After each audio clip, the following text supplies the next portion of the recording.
Bismillahirrahmanirrahim. Assalamu alaikum and welcome to another video by Ahmed Nawaz biology tutorial. आज हमने जिस topic पे discuss करना है वो है types of T helper cells. कि एक टी हेल्पर सेल है नेव टी हेल्पर सेल है जिसको हम इनएक्टिवेटेड हेल्पर टी सेल्स भी कहते हैं। वो प्रेजेंट हैं लिम्फ नोड के अंदर।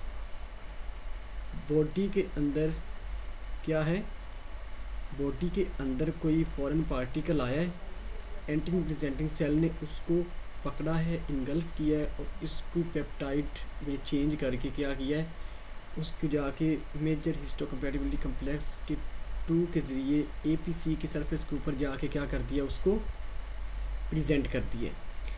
फिर ये जो है ये एपीसी यानी कि एंटीजन प्रेजेंटिंग सेल क्या करेगा, उसको लेके उस फॉरेन एंटीजन को जो कि उसके मेजर हिस्टोकम्पैटिबिलिटी कम्प्लेक्स के साथ अटैच है, क्या करेगा, जाके लिम्फ नोड के अंदर जो नेव टी सेल है, कौन सा है, नेव टी सेल, यहाँ पे एक होना चाहिए था लेकिन वहाँ पे वो बना नहीं पाए।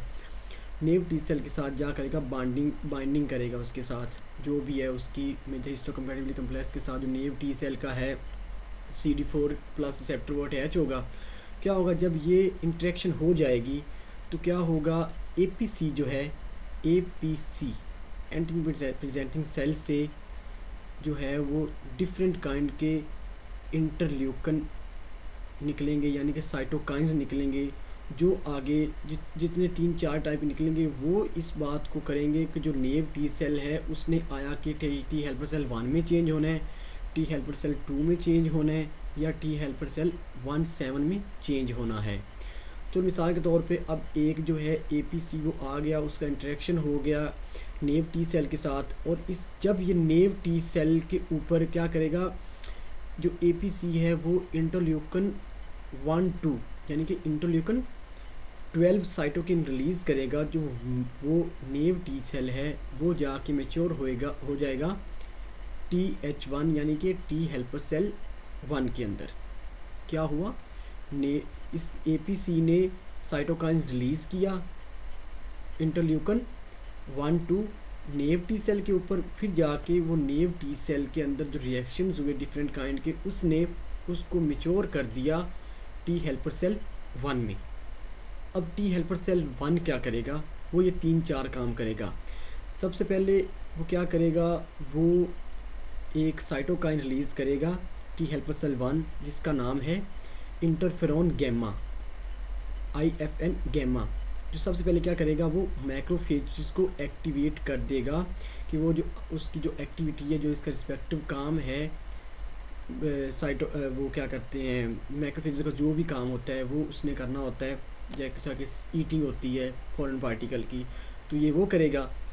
दूसरा काम क्या करेगा, जो इंटरफेरॉन गैमा है वो जाके बी सेल पे रिएक्ट करेगा और इसको एक्टिवेट करेगा कि तुम लोग इम्यूनोग्लोबिन जी, ये एक एंटीबॉडी है, ये वो प्रोड्यूस करवाएगा इससे, जो कि ये बहुत ही अच्छा है IgG जिसने एक्टिवेट करना होता है कम्प्लीमेंट्री सिस्टम के क्लासिक पाथवे को, कि अपना जो मज़ीद है काम वो शुरू कर दो।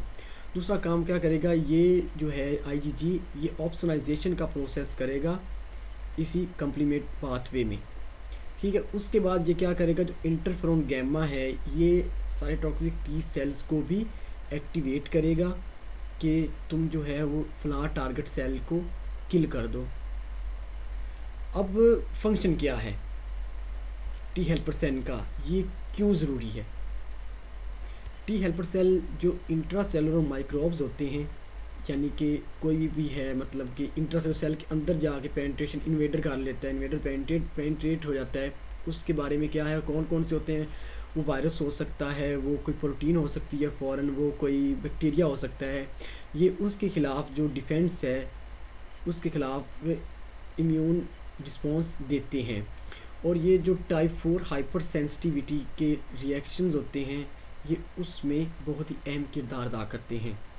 अब बात करते हैं जो टी हेल्पर सेल 2 है वो कैसे बनता है। एक मास्ट सेल है वो आया है, ये भी एपीसी है, एंटीजन प्रेजेंटिंग सेल है।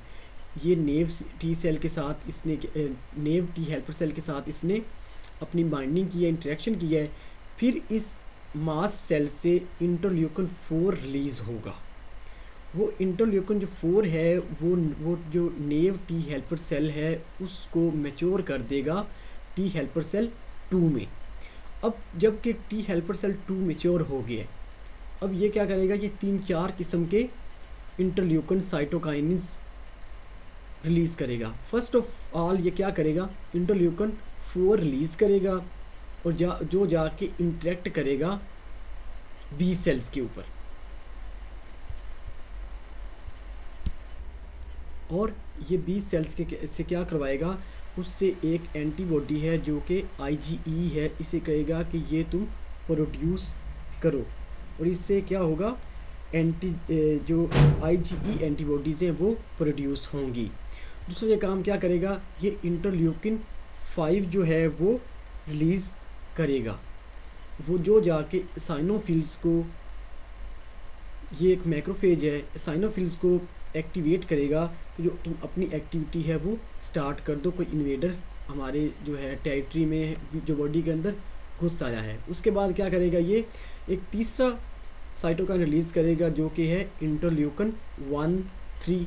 ये जाके जो एपिथेलियल लाइनिंग है, यानी कि जो म्यूकोजल एपिथेलियल सेल्स हैं, उनको ये जाके ट्रिगर करेगा, उनको एक्टिवेट करेगा और उनसे कहेगा कि म्यूकस रिलीज़ करो, फूड के साथ जो भी पार्टिकल आया है, इन्वेडर पार्टिकल है, उसको हमने किल करना है, जो कि हमारी फूड के साथ इंजेस्ट कर लिया है।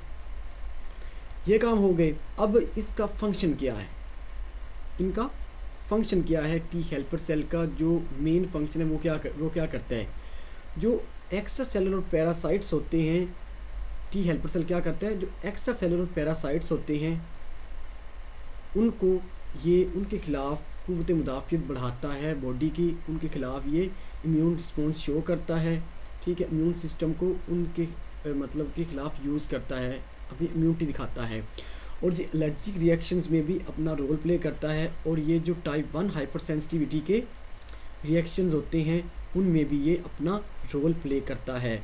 और जो इंटरसेलुलर पैरासाइट्स हैं इनके ख़िलाफ़ ये क्या करता है, अपना रद्द अमल देता है। सबसे ज़्यादा जो देता है वो जैसा कि हेलमिंथीस हो गए, वर्म्स वगैरह, उनके ख़िलाफ़। अब हम नेक्स्ट बात करनी है हमने किसके बारे में, कि टी हेल्पर सेल 1-7 ये कैसे बनते हैं। एक अब APC आया, एंटी प्रेजेंटिंग सेल, इसने नेव टी हेल्पर सेल के साथ अपनी इंटरेक्शन किया, बाइंडिंग की, यहाँ से 2 चीज़ें निकलेंगी, एक इंटरल्यूकन 6 निकलेगा जो जाकर नेव टी सेल पे इंटरेक्ट करेगा, उनके अंदर जाएगा, और साथ में एक जो है ट्रांसफार्मिंग ग्रोथ फैक्टर बीटा वो निकलेगा, ये भी जाके रिएक्ट करेगा किसके ऊपर, नेव हेल्पर टी सेल्स के ऊपर, और जो नेव हेल्पर टी सेल्स होएगा वो मेच्योर होगा टी हेल्पर सेल 1-7 में। अब जो टी हेल्पर सेल 1 है वो क्या करेगा, वो ये करेगा कि वो इंटरल्यूकन 17 को रिलीज़ करेगा, जो जाके मैक्रोफेजेस और न्यूट्रोफिल्स को एक्टिवेट करेगा कि अपना जो है ईटिंग का प्रोसेस तेज़ कर दो, कोई ना कोई इन्वेडर आ गया है। और ये क्या करेगा, ये जो है किस लिए ज़रूरी होते हैं, इनका जो फंक्शन है वो क्या है टी हेल्पर सेल 1-7 का, वो ये है कि जो एक्स्ट्रा सेलुलर पैथोजेंस होते हैं, जैसा कि जो टिश्यूज़ के अंदर होते हैं, इन्फेक्टेड टिश्यूज़ के अंदर, जैसा कि सर्टेन फंजाई और बैक्टीरिया, ये उनके ख़िलाफ़ जो सेल के बाहर होते हैं उनके ख़िलाफ़ क़ुव्वत मुदाफ़ियत को बढ़ाता है। और जो टी हेल्पर सेल 1 है ये क्या करता है, ये ऑटो इम्यून और जो है इन्फ्लेमेटरी डिसऑर्डर्स, IBD, MS, ये जो बाकी डिजीज़ होती हैं इनमें बहुत अहम किरदार अदा करता है। और ये और क्या काम करता है, जो एक्स्ट्रा सेलुलर पैथोजेंस होते हैं उनके अगेंस्ट भी ये इम्यून डिफेंस को शो करता है। ये तुम्हारा आज का लेक्चर, उम्मीद है आपको समझ में आई होगी। थैंक्स फॉर वॉचिंग, अल्लाह हाफिज़, and don't forget to subscribe my channel.